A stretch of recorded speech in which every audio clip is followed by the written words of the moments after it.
3월 이후 참 일일 최다를 기록한 오늘입니다. 그야말로 초비상 상황이라고 말씀드릴 수 있겠는데요. 오늘 코로나19와 관련된 소식은 두 분의 전문가와 함께하도록 하겠습니다. 김경우 서울 백병원 가정의학과 교수, 고현준 시사평론가 모셨습니다. 어서 오십시오. 네, 안녕하세요. 예, 신규 확진자 400명대를 기록한 상황이고 말씀드린 대로 지역 발생 434명입니다. 현재 추이를 어떻게 보시는지 김 교수께 좀 먼저 질문을 드리겠습니다. 어떻게 보고 계십니까? 네, 지난 이틀간 200명대로 잠깐 주춤하는 것 같아서 정점이 찍었고 이제 감소세로 들어서나 이렇게 작은 기대가 있었지만 역시 400명대가 나오면서 아직 감소세가 시작되지 않고 아직도 현재 증가세가 진행 중이다라는 것이 가장 우려가 되는데 증가세가 어느 만큼 증가될 것이냐 이거 사실 굉장히 공포스러운 부분이 될 수가 있겠고요. 네. 그러니까 사회적 거리두기 2단계를 8월 16일부터 하고 열흘이 지났는데 왜 이렇게 자꾸 증가하고 있을까? 좀 굉장히 좀 우려되는 부분이 있어서 그 효과적인 거리두기가 안 되고 있는 건지 일단 계속 증가하는 원인에 대한 분석이 좀 필요할 것 같습니다. 물론 지금 확진되시는 분들은 최근에 감염된 것이 아니라 1, 2주 전에부터 쭉 감염되신 분들이 추가적인 N차 감염이 확인되고 있는 상황인데요. 네. 만약에 이제 7월 말부터 시작돼서 8월 중순까지 이어진 어떤 감염이 계속 N차 감염이 통제가 되지 않는다면은 우리가 지난 5월에 어떤 전파 사례를 봤을 때 전파 속도가 굉장히 빠르고 감염시키는 사람도 굉장히 많기 때문에 지금 N차 감염의 규모가 어느 정도 될지 이 확산세가 꺾이지 않으면 어디까지 증가할지 굉장히 좀 우려가 되는 상황이라고 할 수 있겠습니다. 후반부에 뭐 여쭤보려고 했습니다만 지난주에 저희 나오셔가지고 이게 1000명 단위 넘어갈 수도 있게끔 전국적으로 이제 감염이 이어질 수 있다고 이제 전망을 해주셨잖아요. 그 암울한 전망이 이제 그대로 이제 현실화된 것인데. 그냥 단도직입적으로 이게 지금 434명의 지역 감염이기 때문에 이제 이 이상으로도 뭐 나올 수도 있겠고 혹은 뭐 내일 되면 이것보다 뭐 낮게 나올 수도 있을 텐데요. 어떻게 전망을 하실지 좀 짧게 해주실 수 있습니까? 이 꺾는 것은 지금 방역당국의 역학조사 추적으로는 꺾을 수가 없습니다. 지금 확인해 보니까 확진자를 찾아보니까 이미 N차 감염이 일어난 상태에서 접촉자를 찾아서 계속 양성이 나오고 또 쫓아가고 이런 양상이거든요. 지금 고리를 끊고 있지 못하다.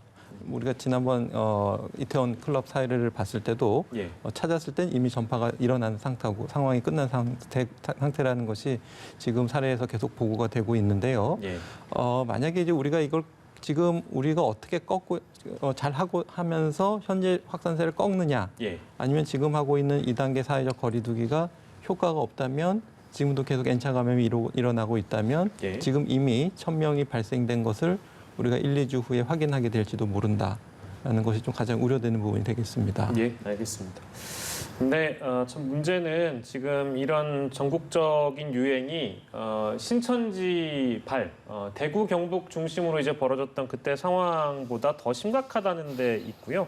장소별로 보면 사실은 뭐 청와대 사랑채에서도 확진자가 나왔고 국회도 지금 문을 닫은 상황이죠? 그렇습니다. 말씀하신 것처럼 청와대 대통령 홍보관이죠. 사랑채에서도 확진자가 나왔고 뭐 국회도 지금 아시는 것처럼 이게 출입 기자 중에 한 명이 감염이 됐고 민주당 최고회의 함께 했었기 때문에 전체적으로 셧다운입니다. 본청, 의원회관 그리고 이 기자들이 있는 소통관 모두가 지금 이 셧다운돼 있는 상태인데 앞서도 이 코로나19 신규 확진자들의 숫자에 우리가 많이 주목을 하죠. 많은 숫자가 이제 점점 올라가고 있는 부분들 걱정하고 있는데 그 추이도 잘 볼 필요가 있을 것 같아요.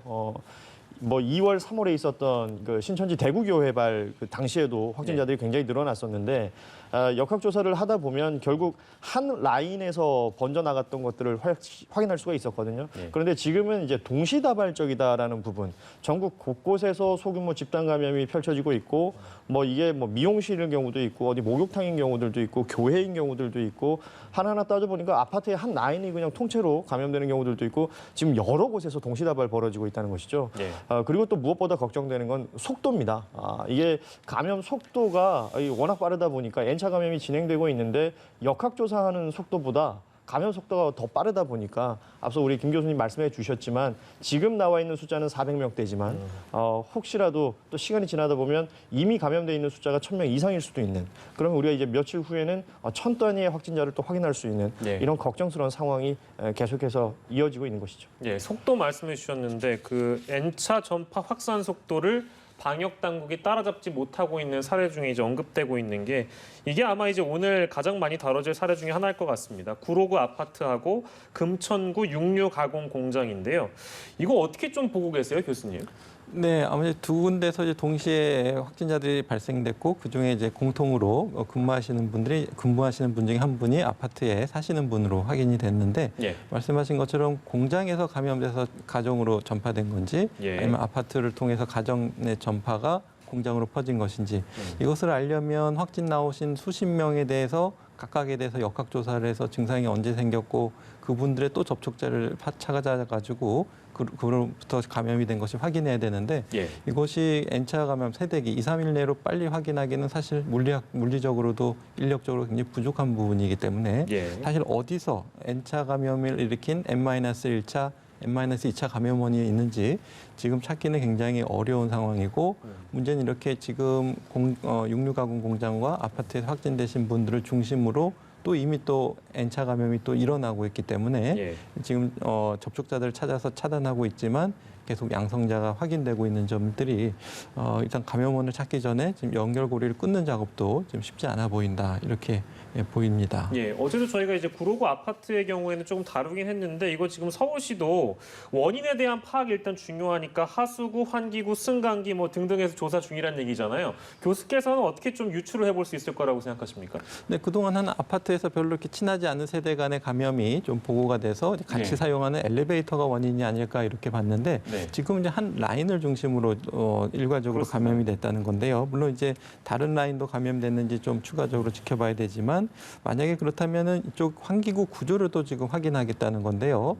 우리가 통상적인 환기구로는 좀 감염이 없었고 지금 전 세계적으로 2,400만이 감염되고 국내도 만여 명 이상이 감염됐지만 아직까지 환기구를 통한 감염 사례는 보고된 것이 없기 때문에 예. 환기구로 추정하기엔 약간 좀 조심스러운 부분이 있고 예. 정말로 환기구로 감염이 됐다면 환기구 내에서 바이러스가 검출된다든지 이런 것들이 좀 또 환기 구조가 실제로 어떻게 되어 있는지 예. 다른 세대로는 통하고 있지 않는지 이런 것들을 좀 종합적으로 분석해봐야지 알 수가 있을 것 같은데요. 예. 근데 문제는 우리가 이제 같은 실내에 있게 되면은 작은 비말로 통해서 멀리 있는 장소까지도 공기를 통해서 떠갈 수 있다라는 것이 밀폐된 환경에서 확인된 바가 있기 때문에 예. 만약에 이 화장실들이나 아니면 이 세대 간의 환기 구조가 굉장히 밀폐되어 있는 환경이라면은 한번 조심스럽게 추정해 볼 수도 있을 것 같은데 실제로 그런지는 어떤 건축 시설에 대한 조사라든지 예. 바이러스 조사를 통해서 알 수 있을 것 같습니다. 예. 평론가님 그러니까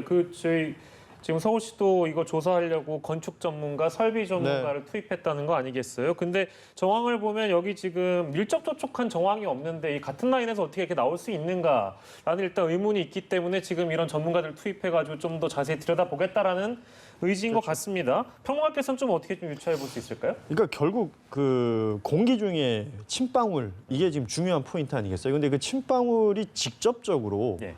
그 같은 환기구를 쓴다고 해서 뭐 다른 세대로 이동을 했거나 이럴 가능성은 쉽지 않겠지만 그 침방울보다 더 작은 입자의 뭐 바이러스의 형태가 어떠한 형태로든 흘러갈 수 있다. 우리 흔히 말하는 그 에어로졸이라는 얘기가 될 텐데 뭐 아파트 내에서 예를 들어서 같은 통로에 어떤 집에서 화장실에서 흡연을 했다. 예. 그러면 그 냄새가 환기구를 타고 올라오는 것과 비슷한 논리로 설명을 하는 거거든요. 예. 뭐 직접적으로 거리는 떨어져 있으나 연결돼 있는 환기구를 통해서 담배연기가 올라오는 것처럼 이 바이러스 또 비말도 연결될 수 있지 않을까라는 가능성에 대한 이야기인데 예.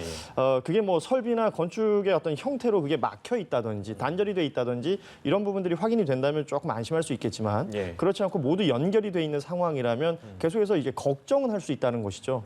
앞서 지금 금천구의 그 육가공 업체 같은 경우에도 근무를 했던 환경이 지하였단 말이에요. 그러니까 지하였고 환기가 안 되는 상황이었기 때문에 이게 뭐 직접 접촉이 없다 하더라도 더 많은 사람들이 번졌던 것 아닐까. 물론 뭐 작업하는 과정에서 마스크를 착용하지 않았다라는 부분도 얘기가 되고 있고 또 구내 식당에서 좀 가까운 거리에서 식사를 함께 했다라는 것도 이야기가 되고 있지만 그만큼 뭐 직접적인 비말 전파가 아니다 하더라도 환기가 제대로 안 되는 공간에 함께 있으면 더 많은 사람이 확진 판정을 받을 수 있는 것 아니냐 이런 걱정들 역시 이 공기 흐름에 좀 집중을 하고 있는 것으로 보입니다. 예, 언제 어디서든 안전하지 않다라고 볼 수 있는 사례고 어제 저희가 짚어봤을 때도 참 이 구로구 아파트의 경우에는 이게 웃자고 한 소리가 아니라 실제 연구 대상이라는 얘기들도 전문가 선생님들께서 많이 하시는 것 같습니다. 광주로 가보겠습니다. 광주 성림침례교회인데요. 여기는 지금 광화문 집회에 참석한 교인을 통해서 집단 감염이 발생했습니다. 결국에 아까 말씀드린 대로 광화문 집회를 고리로 한 지역 감염일 수 있겠는데요. 문제는 근데 여기서도 지금 얼마나 더 많은 확진자가 나올지 모른다는 어떤 우려가 좀 듭니다. 교수님 어떻게 보세요? 네, 그렇습니다. 만약에 이분이 15일 날 다녀서 감염되면서 16일, 19일 계속 예배를 참석하시고 또 그 예배에서 방역 수칙을 충분히 안 지켰다면은 같이 예배에 참석하신 분들 감염이 되시는데 예. 우리가 많은 교회 감염 사례를 봤을 때 그 교회를 다니신 분들이 또 지역 사회에서 각각 다른 직장에서 근무하시면서 추가적인 N차 감염을 일으킨 사례들을 많이 봐왔기 때문에 네. 지금 벌써 최소한 일주일 이상 지난 시점이기 때문에 일주일이면 최소한 3, 4차 이상의 N차 감염이 이미 발생했을 가능성이 있고 만약에 뭐 어린이집 원장님이라든지 이렇게 한다면은 그 어린이를 통해서 또 어린이를 통한 그 가족을 감염이 되고 예. 지역사회의 동시적인 산발적인 집단 감염이 충분히 일어났을 수 있는 시간이 됐기 때문에 역시 광주에서 확산해서 굉장히 우려되는 부분이 되겠습니다. 예.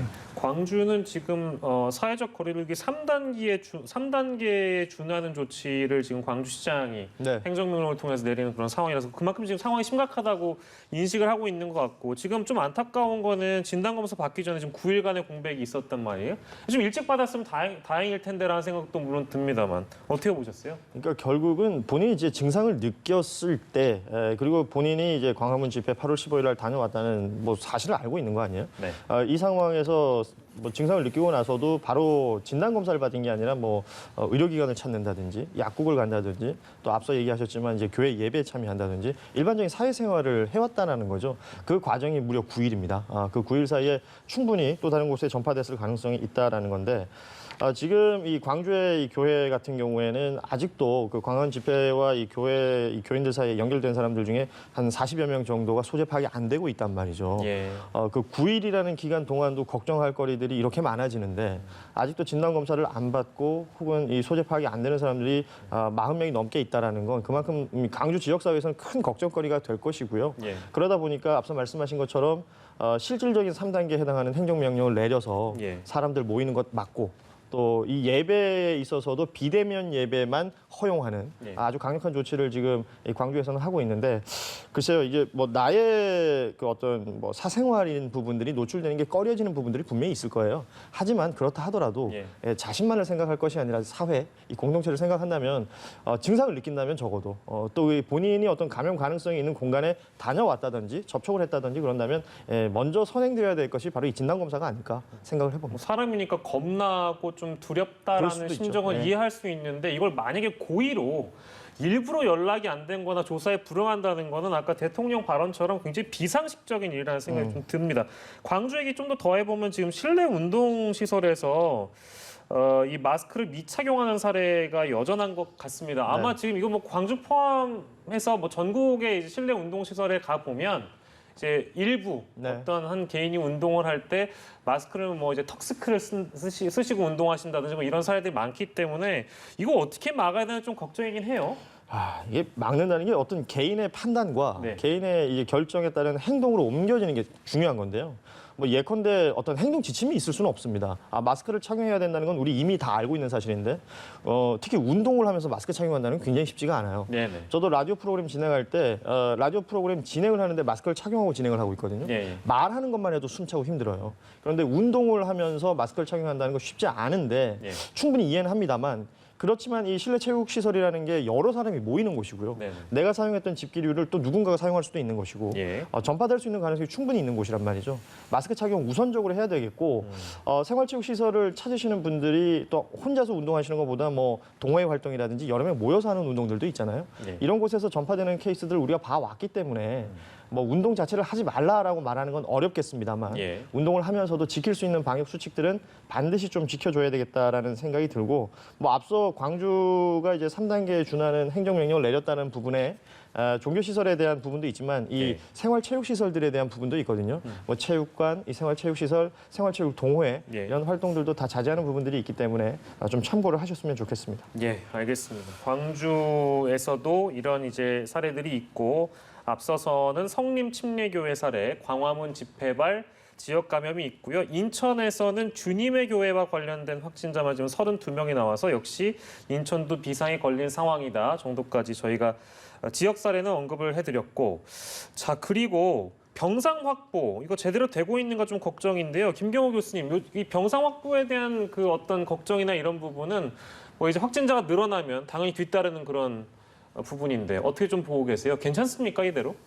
일단은 그 중앙임상위원회가 밝힌 것처럼 일일 어떤 평균 확진자 수가 계속 2주 동안 누적이 되면 예. 이제 포화가 되는데 그 포화되는 병상이 이제 중환자, 특히 이제 음압 격리 시설이 된 인공호흡기가 갖추어진 중환자 시설에 이제 금방 포화된다는 사실이거든요. 예. 그렇게 되면은 물론 단순 산수 치료가 필요한 환자분들도 있지만 그런 분들은 좀 어느 정도 격리된 일반 병상에 볼 수가 있지만 심하게 산소 포화도가 떨어지신 분들은 이제 인공호흡기나 기계호흡이 필요하신 분들은 그런 특수한 시설과 장비와 또 전문 인력이 있는 중환자실에서 봐야 되는데 그것이 포화되게 되면은 그것을 인공호흡기를 못 달고 치료를 못 받는 분들은 바로 사망으로 이어질 수 있는 예. 우리가 유럽과 미국에서 목격했던 동시에 숨찬 사람이 2명이 있는데 인공호흡기나 중환자실은 하나밖에 없어서 누구에게 줘야 될지를 고민해야 되는 그런 상황이 올 수도 있기 때문에 예. 지금 누적 확진자를 최대한 줄여야 되고 일일 신규 확진자를 최대한 줄이는 노력이 필요한데 아마 중앙임상회에서는 약 250명 정도가 2주 정도만 발생해서 누적이 되면 예. 곧 포화가 될 것이다 이렇게 발표한 바가 있기 때문에 예. 만약에 만약에 일일 신규 환자 수가 400명, 500명대로 조금 일주일만 생겨도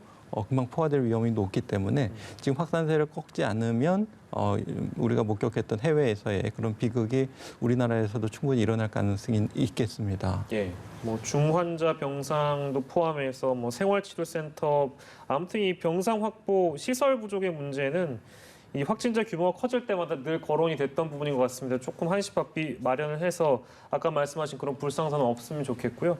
이 질문은 두 분께 다 마찬가지로 드릴 텐데 오늘 두 분 다 아마 제일 많이 들었던 질문 중에 하나일 겁니다. 이거 3단계 가야 되는 거 아니냐라는 이제 질문일 텐데 아무래도 이제 3월 이후 일일 최다 확진자 수가 나오다 보니까 많은 분들이 좀 우려를 표하고 계신 부분일 겁니다.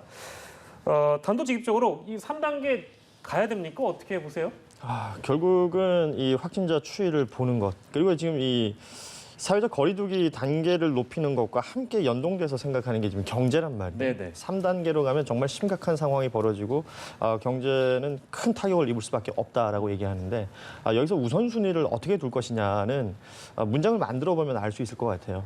방역이 우선돼 있지 않은 상황에서 경제를 살린다라는 게 경제는 어느 정도 유지가 될 수 있겠지만 계속해서 코로나19가 확산된다면 장기적으로 봤을 때는 그 비용이 훨씬 더 크게 치러질 수 있는 부분이라고 저는 생각을 합니다. 예. 따라서 이제 방역을 우선적으로 해야 되는데 이 3단계와 2단계의 그 간극이 그렇게 뭐 촘촘하게 짜여 있는 것 같지는 않아요. 예. 2단계에서 3단계로 간다는 건 너무나 급격하고 큰 변화들이 있는 부분이기 때문에 네. 실질적으로는 2단계 상황에서 지켜야 될 것들이 잘 지켜지고 이 확진자 수도 좀 정리가 되고 좀 관리가 된다면 엄격히 지켜지는 2단계가 더 바람직한 것으로 보이지만 예.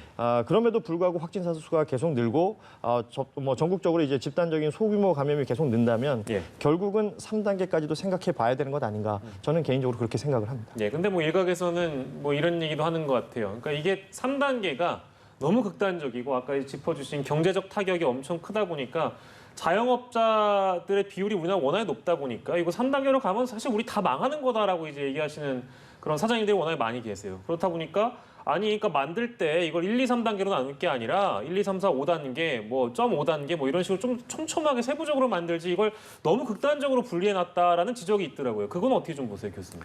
일단은 정부에서 이렇게 단계별 어떤 사항들을 만들어놨는데 이게 너무 복잡합니다. 그러니까 국민들의 2단계입니다. 근데 2단계 사항이 뭔지 3단계입니다. 3단계 뭔지 항상 헷갈리거든요. 또 어떨 때는 뭐 1.5단계에 대해서 이제 금지까지는 아니지만 자제를 합시다 하고 8월 16일 날 했다가 자제가 안 되겠으니까 이제 이제 그 19일 날은 이제 금지로 했다가 또 지금은 이제 또 전국으로 확대한다든지 예. 단계가 수시로 변하는데 국민들이 그런 어떤 정보들을 빨리빨리 이렇게 따라가서 실천에 참가하고 이런 것들이 굉장히 좀 헷갈릴 수가 있거든요. 예, 마스크 예. 착용 의무화를 했는데 언제까지는 계도 기간이고 언제부터 이제 10만 원 벌금을 내고 이런 정부의 지침들이 국민들이 이제 어느 정도 수용하고 잘 받아들이고 따를 수 있는지 수용성도 좀 같이 좀 고민을 해봐야 될 것 같고요. 네. 이제 문제는 이제 뭔가 지금 2단계를 지난 16일하고 19일에 발령을 했는데 일주일이 지나서 아직까지 꺾이지 않고 오히려 좀 약간의 상승세가 보인다는 점이 가장 좀 우려되는 부분인데 네. 그렇다면 3단계를 하면 이게 꺾일까라는 것도 사실 좀 의문이 듭니다. 그래서 지금 우리가 이제 3단계라고 하는 것은 이제 해외에서 유럽이나 미국에서 들여온 어떤 그 단계적인 지침이라고 좀 볼 수가 있겠는데 네. 그때 사람 간의 접촉을 차단할 수 있는 유일한 방법은 이제 자가격리, 봉쇄하는 자가격리령. 밖에 없었는데 이제 그때 우리나라와 다른 점은 우리나라 이제 마스크도 좀 있는 상황이 되겠고요.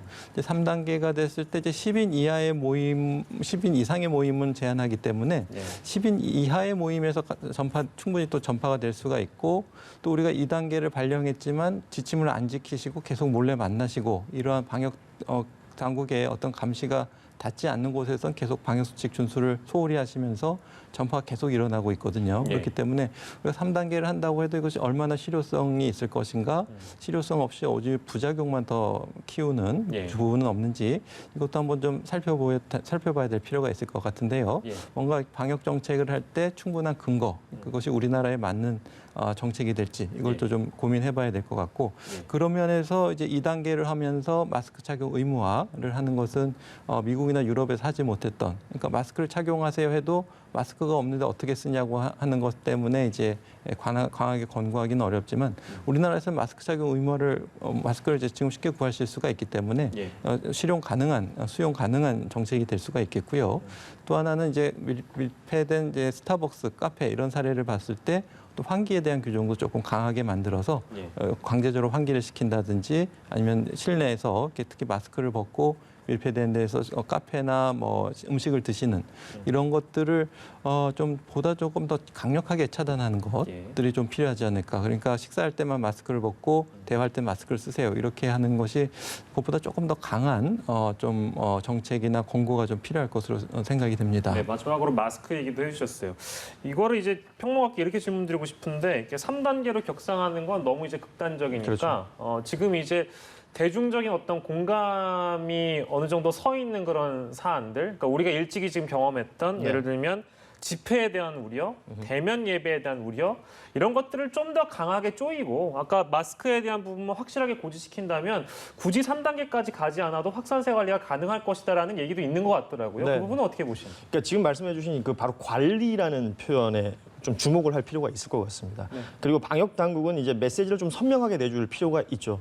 일반 국민들이 뭐 알아서 마스크 착용 잘하고 알아서 거리 두고 뭐 이렇게 생활을 해준다면 뭐 더할 나위 없겠습니다만 이게 종종 헷갈릴 때가 있습니다. 뭐 10인 이상 모이지 마라, 50인 이상 모이지 마라 그러는데 그러면 49명, 51명 됐을 때 어떻게 해야 되는 것인가 이런 것들에 대한 좀 메시지의 명확성 이렇게 해주세요라고 얘기를 할 때 마스크 착용의 의무화를 얘기해 주셨는데 그러니까 의무화인데 밥 먹을 때 차 마실 때 뭐 입을 이용해야 될 때가 있을 때 이럴 때는 어떻게 해야 되느냐 그럴 때는 혼자 가서 어떻게 해결하세요라든지 정확한 어떤 메시지를 줘서 그러니까 일종의 액션 플랜을 좀 쉽게 만들어 준다면 따라하는 사람들도 좀 쉬워질 테고요. 그러면 이제 뭐 결과적으로는 잘 지켜져서 마스크 착용이 생활화 될 것인데 뭐 종종 봅니다만 대중교통 같은 데서 마스크 착용 안 하고 계신 분하고 이제 뭐 실랑이 벌이는 경우들 뭐 폭행 사건까지 이어지는 경우들도 있는데 이런 것들이 내가 마스크 안 쓰겠다 하는데 어떡할 거야라고 말하는 사람들에게 이게 강제할 수 있는 부분이 아니라면 메시지를 좀 선명하게 주고 또 따라하기 쉽게 만들어주는 것.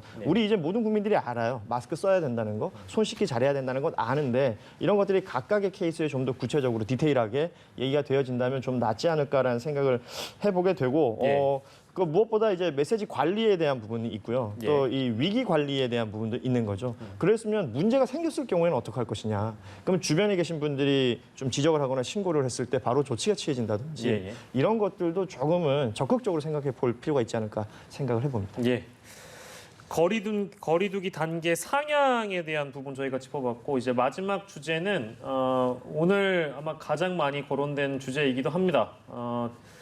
그 의협과 관련된 의사들의 2차 총파업 이틀째인 상황인데 이게 지금 정부는 업무 개시 명령을 내린 상황이고요. 이게 저도 지금 헷갈리는 게 네. 정부와 의협 간에는 어느 정도 의견 일치를 이뤘는데 지금 이제 우리가 얘기하는 것은 전문의들, 전공의들 대전협이라고 부르는 곳. 네. 이곳에서 지금 강력하게 파업 드라이브를 걸고 있는 상황이고 일부 병원에서는 일부 보도로 의하면 어떤 전공과는 뭐 사직서를 단체로 제출한다든지 그렇죠. 뭐 병원에서도 뭐 지금 그렇게 일부 병원도 그렇게 행동을 하고 있는 것 같습니다. 단체 행동을 하고 있는 것 같습니다. 예, 이거 어떻게 좀 정리를 할 수 있을까요? 이게 참 어려운 문제 같아요. 그러니까 어떤 그 부분에 있어서 대한의사협회와 또 지금 전공의들의 모임과 이제 말하는 이슈가 조금씩 다른 부분들이 있습니다. 이걸 구체적으로 얘기하면 굉장히 어려워지는 부분인데 우리는 흔히 그냥 의사 선생님 그러면 다 똑같은 의사 선생님이지만 이게 뭐 전공의가 있고 전임의가 있고 또 전문의가 있는 이런 과정들 속에서 세대별로도 약간의 그 뭐 주목하고 있는 이슈가 좀 다른 것 같고요. 본인이 처해 있는 환경에 따라서도 좀 다른 것 같은데 네. 결과적으로 중요한 것은 오늘 그 문재인 대통령도 이제 뭐 종교인들과 이 간담회 자리에서 그런 얘기를 했더라고요. 네. 지금 의료진 같은 경우에 이 코로나19 이 상황에서의 어떤 파업이라든지 집단 행동은 사상 최대 화재 앞에서 소방관이 파업하는 것과 같다. 네네. 또 혹은 전장에 나가는 그 군인이 지금 뭐 그곳을 이탈하는 것과 같다. 그렇습니다. 네. 이런 표현들까지 강력하게 쓴 것을 볼 수가 있었죠. 사실 의료인들이 본인들의 어떤 의견을 제시하고 이 의견이 좀 지켜지길 바라는 의미에서 예. 강한 드라이브를 걸 수는 있는 거지만 지금 처해져 있는 상황, 국가적인 어떤 위기 상황이다, 감염병이 전파되고 있는 상황이다. 예. 그리고 우리가 그동안 의료진들의 노고에 굉장히 감사하면서 좋아했던 부분들이 있었는데 지금 이 부분은 적어도 함께 이 국민들에게 공감을 얻을 수 있는 부분들에 있어서는 예. 의료진들이 좀 이 의료 현장으로 좀 돌아왔으면 좋겠다라는 바람을 개인적으로 가져보고 여기에 대한 어떤 정부의 입장도 바로 그 업무 개시라는 거죠. 뭐 법에 근거해서 지자체장들이 혹은 이제 보건복지부 장관이 이 명령을 내릴 수 있는 부분인데 이 업무 개시 명령을 어기게 되면은 뭐 면허를 정지시킨다든지 네네. 아니면 이제 뭐 3년 이하의 징역 그리고 또 3천만 원 이하의 벌금 이런 것들까지 가능해지는 강제상이란 말이죠. 예. 이게 강대강으로 대치만 해서 해결될 수 있는 건 아니니까 네네. 지금 이 환경을 좀 함께 좀 슬기롭게 풀어갔으면 좋겠습니다. 네, 마지막으로 김경호 교수께 이 그 보관이라는 게 있을까요? 이게 지금 그 표현해 주신 대로 강대강 대치라는 표현을 써주셨는데 누구 하나 물러나지 않으면 이 상황 계속 반복될 것이고 간격은 좁혀지지 않을 겁니다. 어떤 좀 대안을 주시고 싶으세요? 네, 지금 하고 있는 게 말씀하신 것처럼 의협보다 젊은 의사 중심으로 이렇게 강력하게 의지가 지금 강한데요. 또 정부의 의지도 보면 보건복지부 차원에서의 정책 의지가 아니라 당이나 청까지 연관된 이렇게 강력한 의지가 어디에서 내려오든지 이것이 조금 걱정이 되는데 그만큼 4대의 정책을 지금 반드시 진행을 해야 되는지 그것도 조금 의문이 들 수가 있겠습니다. 그래서 일단은 그 대화를 통해서 좀 4대 정책에 대해서 문제점에서 좀 토의를 하고 또 좀 보건복지부 수준을 넘는 어떤 거대 여당이라든지 아니면 예. 청에서의 의지인지 이것도 좀 확인해서 좀 적극적으로 위해서 해결해 주시는 노력이 필요할 것 같은데 일단 위에서는 이제 강경 대응을 주문한 걸로 봐서는 이 문제가 좀 쉽게 풀릴 것 같지 않아서 좀 우려가 되는 부분이 되겠습니다. 예, 네. 알겠습니다. 이틀째인데요. 이제 또 내일은 내일 저희가 이 얘기 다룰 때 또 어떤 상황으로 전개될지 아무도 모르는 상황인데요. 이틀째 집단 행동을 하고 있는 의료계에 대해서 전문의, 전공의 파업에 대해서 대통령도 오늘 메시지를 냈다는 점까지 말씀드리면서 두 분을 보내드리도록 하겠습니다. 김경호 서울백병원 가정의학과 교수, 고현준 시사평론가와 오늘 이 시간 함께했습니다. 고맙습니다. 네, 감사합니다.